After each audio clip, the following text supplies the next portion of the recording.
ध्यान से सुनो दोस्तों, असल में हमारी जिंदगी का पूरा खेल हमारे अपने मन के इर्द गिर्द ही घूमता है। जिसने इस मन के अंदर झांक लिया, उसने अपनी किस्मत की चाबी खुद ही ढूंढ ली। वह इंसान अपनी सोच से कहीं ज्यादा ऊंचाइयों को छू सकता है, क्योंकि उसे पता चल जाता है कि यह मन ही है जो हमें या तो बांधता है या आजाद करता है। यह मन ही है जो हमारे सुख दुख का असली कारण है। बाहरी दुनिया तो बस एक निमित्त मात्र है।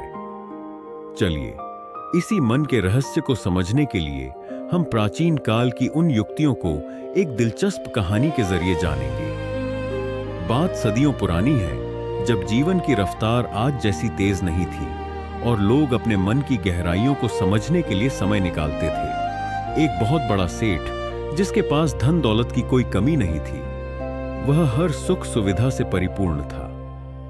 लेकिन एक दिन वह एक बौद्ध भिक्षु के पास पहुंचा। उसके चेहरे पर गहरी चिंता की लकीरें थीं। आंखों के नीचे काले घेरे उसकी बेचैन रातों की कहानी बयां कर रहे थे। उसने हाथ जोड़कर विनम्र स्वर में कहा, मुनिवर, मैं नींद की समस्या से बहुत परेशान हूं। करोड़ों की संपत्ति है, हर तरह का सुख है, लेकिन एक चैन की नींद नसीब नहीं। रात को मैं आंख बंद करते ही विचारों का झुंड आकर मेरे दिमाग पर चढ़ जाता है, मानो सारी दुनिया की समस्याएं मुझे घेर लेती हों। करवटें बदलते बदलते रात बीत जाती हैं और सुबह उठूं तो शरीर और मन दोनों टूटे हुए, मानो रात भर कोई कठोर परिश्रम किया हो। क्या कोई ऐसा उपाय बताइए जिससे मुझे गहरी और शांतिपूर्ण नींद मिले। भिक्षु ने उसकी बातें बड़े धैर्य और करुणा से सुनी। उनके चेहरे पर एक हल्की सी रहस्यमयी मुस्कान थी, मानो वे पहले से ही इस समस्या का हल जानते हों। बोले, तुम्हारी समस्या समझ आ गई। यह केवल तुम्हारी ही नहीं, बल्कि भौतिक सुखों की दौड़ में शामिल अधिकांश लोगों की समस्या है। लेकिन उसका उत्तर देने से पहले मैं तुम्हें भगवान बुद्ध की नींद से जुड़ी एक अनोखी कहानी सुनाता हूं, जो इस समस्या की जड़ को समझने में तुम्हारी मदद करेगी। सेठ सहमत हो गया और ध्यान लगाकर सुनने के लिए तैयार हो गया। भिक्षु ने कहानी शुरू की। तथागत गौतम बुद्ध जब विश्राम करते थे तो वह पूरी रात एक ही करवट सोते थे। जिस मुद्रा में लेटते सुबह होने तक वैसे ही बने रहते, बिल्कुल एक मूर्ति की तरह निश्चल। उनके प्रिय शिष्य आनंद को यह बात हमेशा हैरान करती थी। वह सोचते, इतनी गहरी नींद बिना हिले डुले यह कैसे संभव है? क्या कोई इंसान सपनों की दुनिया में खोए बिना, करवटें बदले बिना इतनी शांति से सो सकता है? एक रात आनंद की जिज्ञासा चरम पर पहुंच गई। वह उठे और बुद्ध के पास जाकर उन्हें धीरे से जगाया। तथागत, मुझे क्षमा करें, आनंद ने कहा। मैं जानता हूं समय उचित नहीं है, लेकिन मेरे मन में एक सवाल है जो अब और नहीं रुक सकता। मैं 20 वर्षों से आपके साथ हूं और मैंने हमेशा देखा है कि आप पूरी रात बिना हिले डुले सोते हैं। क्या आप सच में सोते हैं या जागते रहते हैं? बुद्ध ने आनंद की ओर करुणा से देखा। उनकी आंखों में गहरा स्नेह और ज्ञान का प्रकाश था। वे मुस्कुराए और बोले, आनंद, मैंने सोने की वह मुद्रा ढूंढ ली है जहां शरीर को हिलने डुलने की जरूरत ही नहीं पड़ती। सवाल शरीर के हिलने का नहीं, मन के अशांत होने का है। तुम्हारा शरीर तब तक चैन से नहीं रह सकता जब तक तुम्हारा मन भाग रहा हो, भूत या भविष्य की कल्पनाओं में खोया रहता हो। मैं अब उस अवस्था से परे हो चुका हूं जब मैं सोता हूं। मेरा शरीर एक शव की तरह निश्चल हो जाता है। आनंद, क्या तुमने कभी किसी मृत शरीर को करवट बदलते देखा है? फिर बुद्ध ने गहरा रहस्य बताते हुए कहा, मेरा शरीर विश्राम करता है, लेकिन मेरी चेतना जागती रहती है। नींद के बाद भी अंदर का दीपक निरंतर जलता रहता है। कहानी खत्म कर भिक्षु ने सेठ से कहा, एक जागृत आत्मा न सिर्फ अपने शरीर को, बल्कि अपने मन की हर हलचल को बड़ी शांति और दूरी से देखता है। जैसे कोई नदी के किनारे बैठकर बहते पानी को देखता है। वह उस तरह बेहोश नहीं होता जैसे हम होते हैं। हम तो नहीं जानते कि हम कब सोए। हम सपनों में खोए रहते हैं, ना जाने कहां भटकते रहते हैं। लेकिन एक बुद्ध पुरुष नींद में भी होश में रहता है। वह उस छोटे से क्षण को पकड़ लेता है जब नींद आती है। वह उस संधि क्षण को जानता है। यही जागरूकता की शुरुआत है। यह सुनकर सेठ थोड़ा और उलझन में पड़ गया। बोला, मुनिवर, यह बातें मेरे लिए थोड़ी गहरी है, आध्यात्मिक है। कृपया मुझे सीधे सीधे व्यावहारिक भाषा में समझाइए कि आखिर मुझे नींद क्यों नहीं आती और मैं क्या करूं। भिक्षु मुस्कुराए और बोले, तो फिर ध्यान से सुनो। मैं तुम्हें 5 ऐसे साधारण लेकिन गहरे कारण बताता हूं जो तुम्हारी नींद चुरा रहे हैं। सबसे पहला कारण है बिस्तर का दुरुपयोग। बिस्तर सिर्फ सोने और विश्राम की जगह है, लेकिन आजकल हम वहीं खाना खाते हैं, मोबाइल चलाते हैं, ऑफिस का काम निपटाते हैं, फिल्में देखते हैं और देर रात तक गप्पे लड़ाते हैं। जब मस्तिष्क एक ही जगह को इतने सारे कामों से जोड़ देता है तो रात को वह भ्रमित हो जाता है कि अब क्या करना है, सोना है या कुछ और। बौद्ध आश्रमों में भिक्षु सुबह उठते ही बिस्तर छोड़ देते हैं और रात को सोने से पहले उसके पास नहीं जाते। इससे मस्तिष्क साफ तौर पर जानता है कि बिस्तर का एक ही मतलब है, नींद और विश्राम। दूसरा बड़ा कारण है सोने जागने का अनियमित समय। आज के लोगों की सबसे बड़ी समस्या यही है कि न उनके सोने का समय है न उठने का। वीकेंड पर तो मनमानी चलती है, फिल्म, पार्टी, देर रात तक जागना। इससे शरीर की जैविक घड़ी, जिसे सर्केडियन रिदम कहते हैं, पूरी तरह बिगड़ जाती है। यह घड़ी ही हमारे सोने और जागने के चक्र को नियंत्रित करती है। जब यह बिगड़ती है तो फिर नींद ना आना, थकान और चिड़चिड़ापन तो लाजमी है। भिक्षु हर दिन एक नियत समय पर हल्का भोजन करते हैं और उसी समय सो जाते हैं। इसी अनुशासन में उन्हें गहरी नींद और मानसिक शांति मिलती है। तीसरा कारण सबसे खतरनाक है, सोने से पहले नकारात्मक विचारों और चिंताओं में डूब जाना। रात में जब हम लेटे होते हैं और बाहरी दुनिया से कट जाते हैं तो हमारा अवचेतन मन सबसे ज्यादा सक्रिय और ग्रहणशील होता है। उस समय हम दिन भर की चिंताओं, उससे असफलताओं और परेशानियों को जितना दोहराते हैं, वह उतनी ही गहराई तक हमारे भीतर उतर जाती हैं, हमारे मानस पटल पर अंकित हो जाती हैं। सुबह उठते ही वही चीजें हमारे सामने खड़ी हो जाती हैं। हमारा दिन खराब हो जाता है। इसलिए हर रात सोने से पहले उन चीजों के बारे में सोचो जिन्हें तुम पाना चाहते हो, जिन लोगों से तुम प्यार करते हो, और उन सपनों के बारे में सोचो जिन्हें तुम साकार करना चाहते हो। रात की यह छोटी सी आदत तुम्हारी पूरी जिंदगी बदल सकती है। चौथा कारण है सोने का गलत तरीका। भारत में एक पुरानी परंपरा है कि सिर उत्तर दिशा की ओर करके नहीं सोना चाहिए। इसके पीछे गहरा वैज्ञानिक कारण है। पृथ्वी का अपना एक विशाल चुंबकीय क्षेत्र है और हमारा शरीर भी एक चुंबकीय ऊर्जा से बना है। सिर उत्तर की ओर होने से रक्त का प्रवाह मस्तिष्क की ओर तेजी से बढ़ता है, जिससे सिर दर्द, बेचैनी और नींद में खलल हो सकती है। साथ ही लोग बिना ध्यान दिए कैसे भी सो जाते हैं।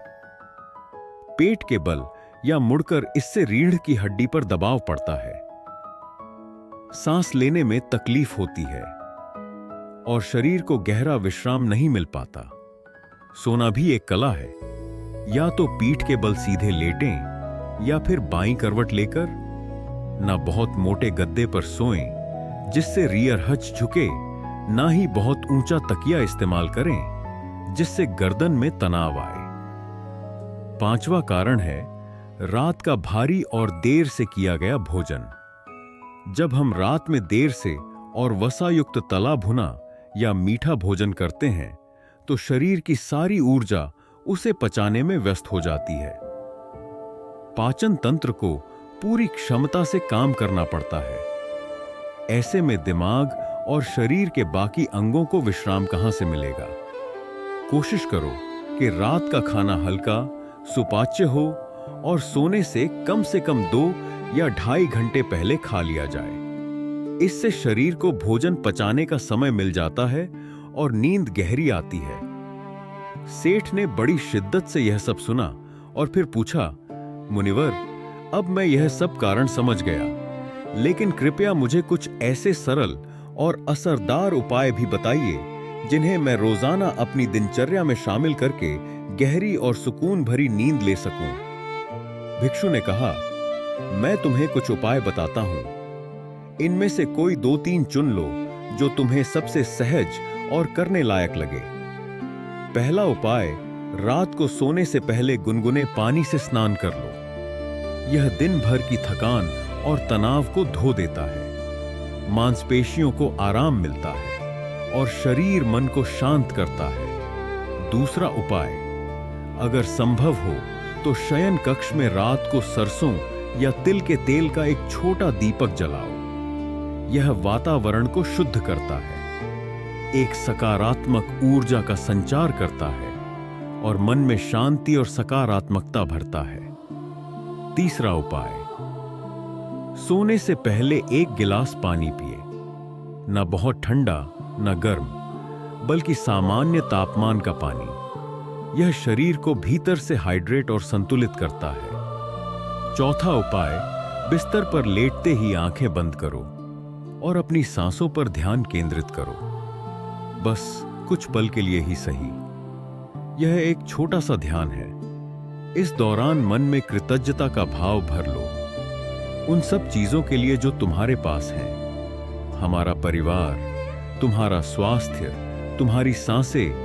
कृतज्ञता का भाव नकारात्मकता को दूर भगाने का सबसे सरल उपाय है। पांचवा और सबसे गहरा उपाय, दिन भर की एक संक्षिप्त समीक्षा करो। उन सभी अच्छे कामों को याद करो जो तुमने आज किए, चाहे वह कितने ही छोटे क्यों ना रहे हो। फिर अपने शरीर, अपने जीवन और अपनी सांसों के लिए आभार प्रकट करो और अंत में यह भी स्वीकार करो कि यह जीवन नश्वर है। यह शरीर एक दिन नष्ट हो जाएगा। जब तुम यह मानकर सोते हो कि यह जीवन क्षण भंगुर है, तो छोटी छोटी बातों की चिंता करना, क्रोध करना, किसी से द्वेष रखना, यह सब व्यर्थ लगने लगता है।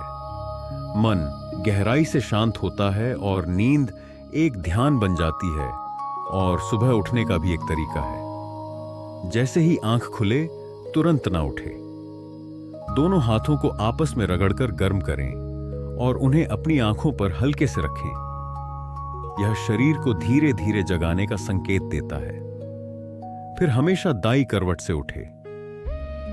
यह शरीर की संरचना के लिए अच्छा माना गया है और प्राचीन यौगिक परंपरा में इसे शुभ माना गया है। यह सब उपाय सुनकर सेठ की आंखों में एक नई चमक आ गई, मानो उसे उम्मीद की एक किरण मिल गई हो। उसने विनम्रता से भिक्षु को प्रणाम किया, उनका आभार व्यक्त किया और एक नई शुरुआत के दृढ़ संकल्प के साथ वहां से विदा हुआ। अब हम आपको ले चलते हैं एक और अनोखी और प्रेरणादायक कहानी में। बंगाल की खाड़ी के शांत और हरे भरे तट पर बसा एक खूबसूरत सा गांव था। वहां भैरव नाम का एक युवक रहता था जो बहुत ही होनहार और मेहनती था, लेकिन उसकी सबसे बड़ी कमजोरी थी उसका बेचैन और अशांत मन। कोई उसे जरा सी भी बुरी बात कह देता या कोई छोटी सी असफलता मिल जाती तो वह तुरंत गहरी चिंता और तनाव में डूब जाता। वह हर समय कुछ ना कुछ पाने की दौड़ में लगा रहता। उसे पक्का विश्वास था कि अगर उसे बहुत सारा धन, बड़ी प्रसिद्धि और अपार सफलता मिल जाए तभी उसे जीवन में सच्ची खुशी मिलेगी। लेकिन यह चीजें जितना वह पाने की कोशिश करता वे उतनी ही दूर भागती और वह उतना ही अधिक थका हुआ और निराश महसूस करता। एक दिन जब वह अपनी इसी बेचैनी में जंगल की ओर भटक रहा था, संयोग से उसकी मुलाकात महाकौशल नाम के एक महान संत से हो गई। महाकौशल स्वयं महात्मा बुद्ध के प्रमुख शिष्यों में से एक थे और ध्यान साधना में बहुत पारंगत थे। उनके व्यक्तित्व में एक अद्भुत शांति और गहराई थी। उनके चेहरे पर एक दिव्य तेज था जिसने भैरव को पहली ही नजर में गहराई से प्रभावित किया। भैरव ने झिझकते हुए उनके पास जाकर पूछा, गुरुदेव, मैं हर वक्त कुछ ना कुछ पाने की दौड़ में लगा रहता हूं, लेकिन मुझे कभी संतुष्टि नहीं मिलती। मेरा मन बंदर की तरह एक डाली से दूसरी डाली पर उछलता रहता है, कभी शांत नहीं बैठता। क्या मैं इस मानसिक अशांति और बेचैनी से कभी मुक्त हो सकता हूं? महाकौशल ने उसकी ओर करुणा भरी दृष्टि से देखा और मुस्कुराते हुए कहा, बेटा, तुम्हारा मन एक उफनती हुई नदी की तरह है जिसमें हर पल नए नए विचारों की लहरें उठती रहती हैं और वह कुछ ना कुछ बहा ले जाती है। तुम्हें इसे बहने देना सीखना होगा ना, कि हर लहर को पकड़ने की या उसे रोकने की कोशिश करनी होगी। भैरव ने उलझन में पूछा, लेकिन गुरुदेव, यह विचार और इच्छाएं तो मेरी अपनी पहचान है, मेरे मैं का हिस्सा हैं। इन्हें कैसे जाने दूं? महाकौशल ने एक अत्यंत सरल और गहरे दृष्टांत के जरिए उसे समझाया। कल्पना करो, तुम्हारे हाथ में पानी से भरा एक गिलास है। जैसे जैसे तुम उसे पकड़े रहते हो, उसका बोझ तुम्हें महसूस होने लगता है। थोड़ी देर बाद वह बोझ और बढ़ जाता है और हाथ में दर्द होने लगता है। अगर तुम उसे नीचे रख दो तो वह दर्द तुरंत खत्म हो जाता है ना? ठीक यही हाल तुम्हारे विचारों और इच्छाओं का है। जब तक तुम उन्हें पकड़े रहोगे, उन पर अटके रहोगे, वे तुम्हें पीड़ा देंगी, तुम्हारी ऊर्जा खत्म करेंगी। लेकिन अगर तुम उन्हें केवल स्वीकार करके, बिना किसी निर्णय के उन्हें आने और जाने देना सीख जाओ, तो तुम्हें गहरी राहत और शांति का अनुभव होगा। भैरव को यह बात बहुत गहरे तक छू गई, मानो उसकी आंखों से कोई पर्दा हट गया हो। उस दिन के बाद उसने अपने विचारों और इच्छाओं को पकड़ना, उनसे चिपकना छोड़ दिया। वह उन्हें बस आते जाते देखता, बिना कोई प्रतिक्रिया दिए बिना उनमें उलझे। धीरे धीरे उसे समझ में आने लगा कि उसकी अतृप्त इच्छाएं ही उसके सारे दुख और अशांति का मूल कारण थी। जैसे जैसे वह ध्यान की गहराइयों में उतरता गया, उसने महसूस किया कि सच्ची शांति और संतोष बाहर किसी वस्तु, व्यक्ति या सफलता में नहीं, बल्कि सिर्फ वर्तमान क्षण में जीने में है।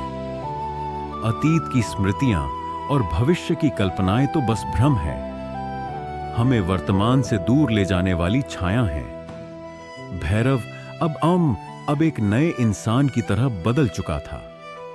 वह शांति और आत्मबोध का जीता जागता प्रतीक बन गया था। दूर दूर से लोग उसके पास आने लगे, यह सीखने कि कैसे अपने ही विचारों के बंधनों को तोड़ा जा सकता है और भीतर की असीम शांति को पाया जा सकता है। एक और कहानी है जो हमें अक्लमंदी और शालीनता का पाठ पढ़ाती है।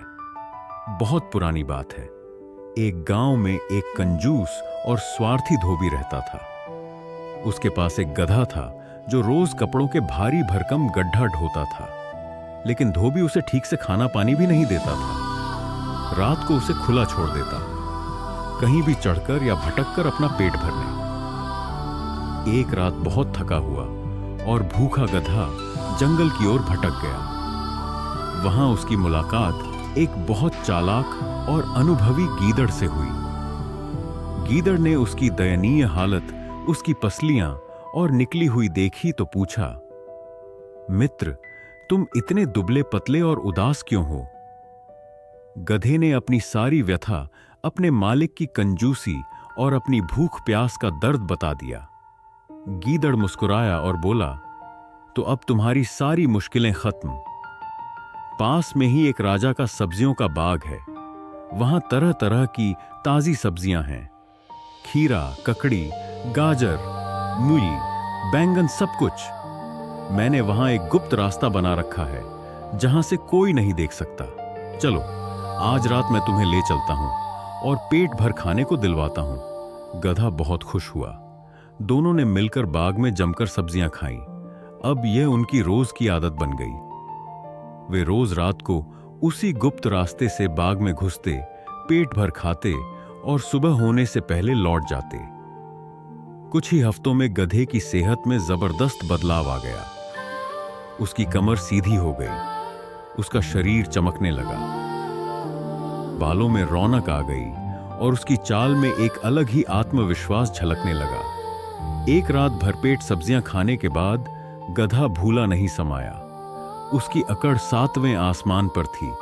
उसने आंखें बंद की, सिर ऊपर उठाया और बोला, मित्र गीदड़, आज मेरा मन बहुत खुश है और गाने को कर रहा है। सोच रहा हूं ढेंचू राग में एक मीठा गीत सुना दूं, जिससे यह पूरा जंगल गूंज उठे। गीदड़ डर के मारे कांप उठा। उसने तुरंत उसे रोका। नहीं नहीं भाई, यह मत करो, भूलकर भी मत करो। हम चोरी छिपे यहां आ रहे हैं। अगर तुमने गाना शुरू किया तो बाघ का माली जाग जाएगा और हम पकड़े जाएंगे। फिर हमारी तो खैर ही नहीं। लेकिन गधा तो अकड़ में ऐसा था कि उसे किसी की सुनाई नहीं दे रही थी। बोला, तुम जंगली जीव हो, तुम्हें संगीत की बारीकियों की क्या समझ? हमारा गायन तो बहुत शुद्ध, शास्त्रीय और गूढ़ होता है। तुम सुनोगे तो खुद दंग रह जाओगे और मेरी प्रशंसा करोगे। गीदड़ ने हाथ जोड़े, पैर पकड़े, बहुत समझाया, लेकिन गधा अपनी हट पर अड़ा रहा। आखिर में अपनी जान बचाने के लिए गीदड़ ने एक चाल चली। वह बोला, अच्छा भाई, मान लिया कि तुम सच में महान गायक हो और तुम्हारी हमारी आवाज में जादू है। मैं तो अभी तुम्हारे लिए फूलों की माला लेने जा रहा हूं, जिससे तुम्हें सजाकर सुनाऊं। तुम ठीक 10 मिनट बाद जब मैं लौट आऊं तब गाना शुरू करना।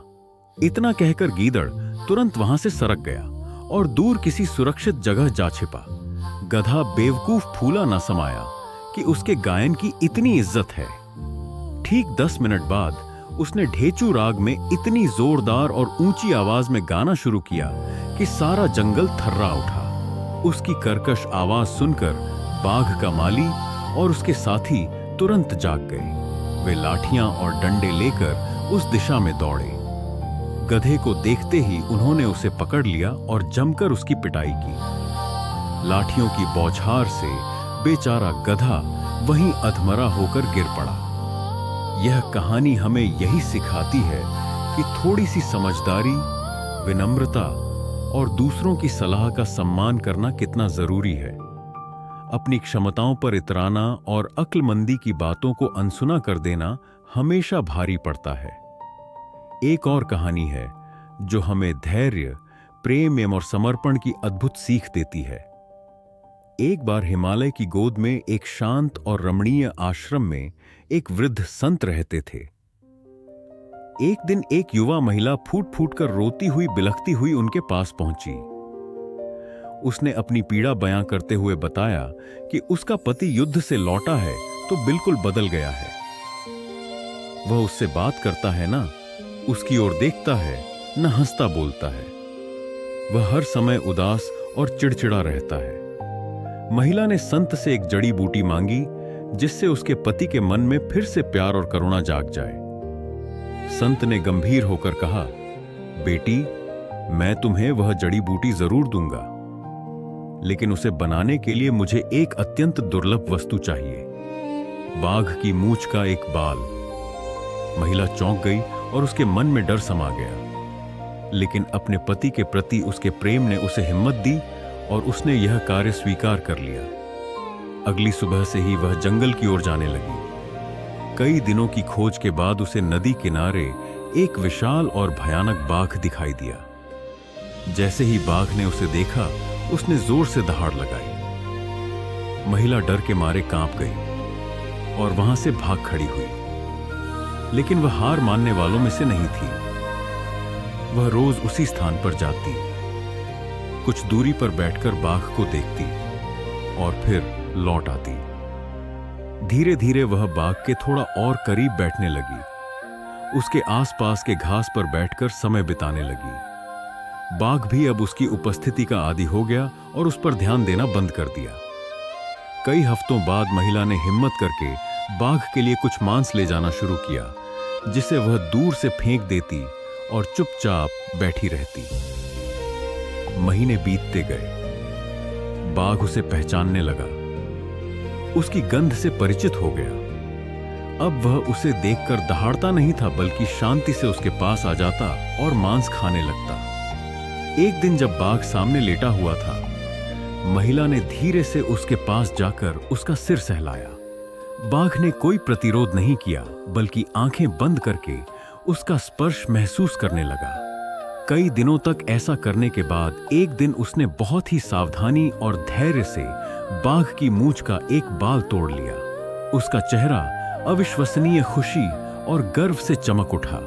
वह दौड़ती हुई संत के पास पहुंची और बोली, बाबा देखिए, मैं बाघ की मूंछ का बाल ले आई हूं। अब आप जल्दी से मेरे लिए वह जड़ी बूटी बना दीजिए।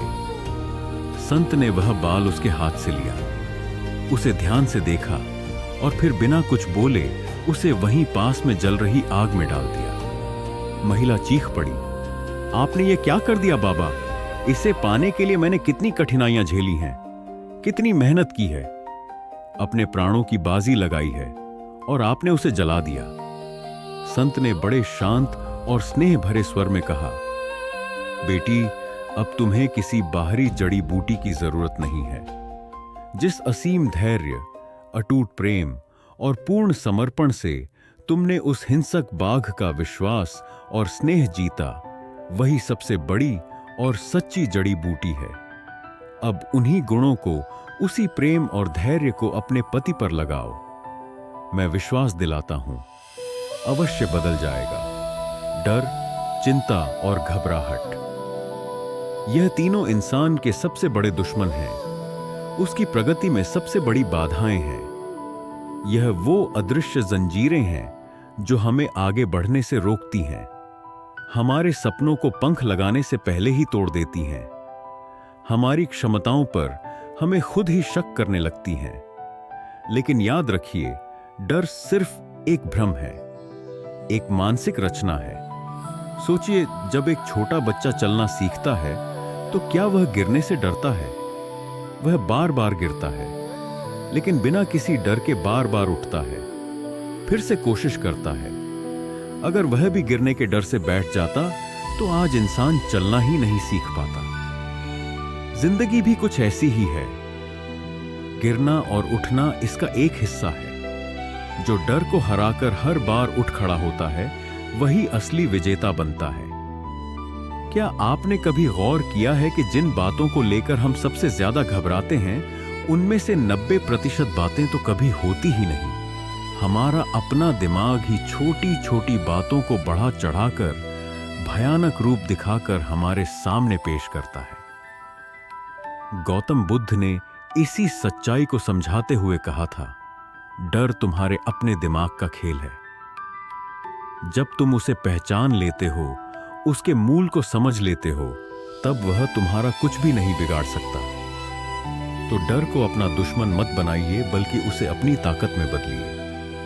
उसे एक चुनौती की तरह स्वीकार कीजिए और उस पर विजय पाने का संकल्प लीजिए। याद रखिए, आप एक योद्धा हैं, एक शक्तिशाली आत्मा है जिसके अंदर अपार संभावनाएं छिपी हैं। जरूरत है तो बस उसे पहचानने, जगाने और उस पर विश्वास करने की। दोस्तों, क्या आप जानते हैं कि सोने से ठीक पहले का समय आपके अवचेतन मन को रिप्रोग्राम करने का सबसे शक्तिशाली और प्रभावी क्षण होता है। इस समय आपका चेतन मन, जो दिन भर जागता और सोचता है, धीरे धीरे शांत हो जाता है और अवचेतन मन पूरी तरह से खुला और ग्रहणशील होता है। अगर आप इस कीमती समय का सही उपयोग करें और अपने अवचेतन को सकारात्मक संदेश दें, तो आप अपनी पूरी जिंदगी बदल सकते हैं। लेकिन सावधान रहें, अगर आपने गलत शब्द या नकारात्मक भाव चुन लिए, तो यही शक्ति आपके खिलाफ भी काम कर सकती है और आपकी समस्याओं को और बढ़ा सकती है। यह कोई जादू या चमत्कार नहीं है, बल्कि पूरा एक वैज्ञानिक तथ्य है जिसे मनोविज्ञान भी मान्यता देता है। आइए जानते हैं 5 ऐसे शक्तिशाली और चमत्कारी वाक्य जिन्हें अगर आप हर रात पूरे विश्वास, गहरी भावना और एकाग्रता के साथ दोहराएं, तो आपका अवचेतन मन एक शक्तिशाली चुंबक की तरह काम करना शुरू कर देगा और आपके जीवन में सकारात्मक बदलाव आने लगेंगे। पहला वाक्य है, मैं हर गुजरते दिन के साथ अधिक खुशहाल, अधिक सफल और अधिक शक्तिशाली बन रहा हूं। यह सरल सा वाक्य आपके अवचेतन मन को सकारात्मक बदलाव और निरंतर विकास के लिए तैयार करता है। दूसरा वाक्य है, मेरे भीतर असीम ऊर्जा का अथाह भंडार है और मैं हर चुनौती, हर बाधा को बड़ी आसानी से पार कर सकता हूं।